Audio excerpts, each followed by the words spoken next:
আমার কেউ নেই, কেউ ছিল না। এটা অভিমানে না, অনুভবে বলছি।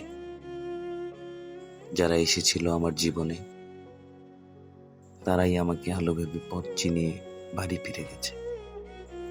ল্যাম্পপোস্টের মতো বহুকাল দাঁড়িয়ে থাকতে থাকতে ভেবেছি, বিধাতা আমার জন্য কাউকে বানায়নি।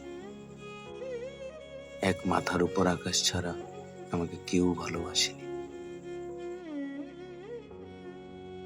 প্রচন্ড তৃষ্ণায় কথা বলার জন্য যখন প্রিয় মানুষটিকে খুঁজেছি, তখন হাতড়ে দেখলাম শুনশান নীরবতায় একটা মাথার উপর চাঁদ দাঁড়িয়ে, তাও অন্যের আলোয় আলোকিত। আমার কেউ নেই, কেউ ছিল না। এই অনুভূতিটা বড্ড বাজে।